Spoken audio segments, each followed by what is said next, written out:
Salut à tous, ici Abaddon. Alors je vous retrouve sur ma chaîne aujourd'hui pour un petit tuto concernant les gemmes. Donc ceci, parce que donc j'ai fait mes premiers moules en résine et je me suis rendu compte que quand elles sont sorties, elles étaient fort ternes, donc comme ceci à peu près. Alors j'ai cherché une solution parce que j'étais un peu déprimée, je me dis oh non c'est trop moche. J'avais vu beaucoup de choses comme du genre la poncer ou alors passer une drôle de pâte dessus, donc je savais pas trop quoi utiliser. Donc au final j'ai fait un peu mes tests moi-même et je me suis dit que j'allais partager ça avec vous car généralement c'était un peu compliqué à trouver et à chercher. Il y a deux façons de le faire, donc il y en a une qui est moins coûteuse et l'autre qui est un peu plus coûteuse dans le sens où il faut investir dans une machine ou si vous avez déjà la machine, bah tant mieux, c'est un plus. Je vais vous montrer tout le matériel qu'il faut avoir et ben voilà, on va commencer et j'espère que ça vous aidera. Vous aurez besoin d'eau, donc d'un petit peu d'eau, de pâte de polissage et un chiffon. Donc principalement en coton ou en polyester, donc qui est une matière assez douce. Car ça fonctionne mieux. J'ai testé avec du feutre, donc les feutres de Dremel, et ça ne fonctionne pas du tout. Et bien sûr, du coup, votre gemme terne. Donc la première chose que l'on fait, c'est que déjà on met des gants, parce que la pâte de polissage est toxique et il est marqué sur l'emballage de mettre des gants et même des lunettes. Donc si vous utilisez une machine, mettez des lunettes parce que la pâte peut partir dans tous les sens et si vous en avez dans les yeux, ça peut être très dangereux. Donc la première étape, on met des gants. Ensuite on prend un coin de son chiffon. Donc moi comme je l'ai déjà fait, je vais reprendre celui-ci. On le mouille. Ensuite on prend la gemme en question. Donc ici je vais vous montrer avant et après. Donc je vais peut-être enlever mes gants. Donc on peut voir qu'ici elle est beaucoup plus brillante, tandis qu'ici elle est vraiment mate. Donc on va essayer de lui donner cet effet. Ici elle doit encore être travaillée, mais lui donner cet effet brillant car là elle ne l'a pas du tout. Donc on prend sa pâte de polissage. Et moi je la mets directement sur la matière, donc directement sur la gemme. Donc c'est de la pâte de polissage pour la carrosserie, ça fonctionne très très bien. Par contre ces gants je n'ai pas l'habitude de les utiliser, donc je suis très maladroite avec. Et donc après on le met sur son tissu qui est mouillé, car c'est de la pâte qui fonctionne que sur tissu mouillé. On frotte en cercle de préférence, j'ai remarqué que ça fonctionnait mieux. Bien mouiller son chiffon, sinon cette pâte de polissage ne fonctionne pas si ce n'est pas mouillé. Donc voilà, il faut appuyer, puis regarder et l'essuyer sur un coin. Là on peut déjà voir qu'à son centre, ici, elle est beaucoup plus brillante que tout à l'heure. Donc après c'est un processus qui doit se répéter encore et encore. Donc on reprend sa gemme, on la frotte, on l'essuie.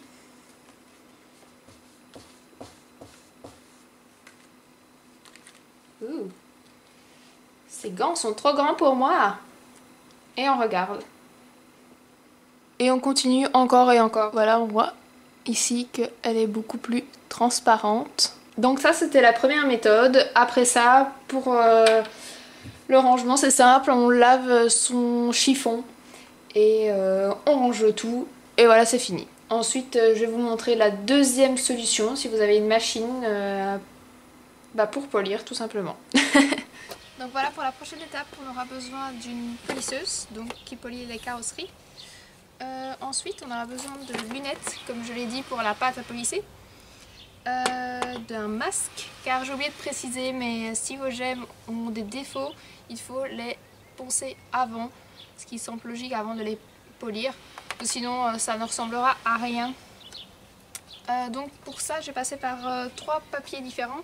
Donc j'ai passé par un fin, un moyen et un très très fin.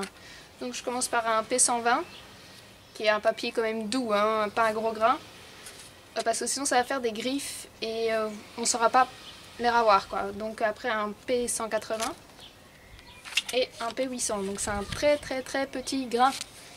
Donc voilà.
Donc une fois pensé, on peut remarquer donc qu'elle est un peu terne, mais bon, je suis finalement passée par du P400 parce que du P800, il faut l'avouer, c'était beaucoup trop petit.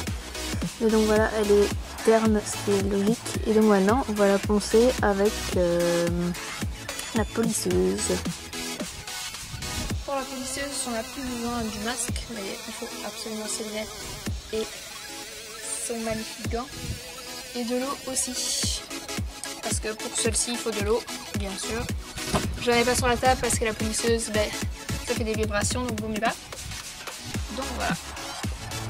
Donc ce que je vais faire, c'est... Je vais mettre le polish sur la matière.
Donc voilà le résultat après le polissage. On peut remarquer que celle-ci qui a été polie est transparente. Donc on voit même les rainures de mon parquet, tandis que celle-ci, elle est mate. Voilà, j'espère que ce petit tuto vous aura été utile.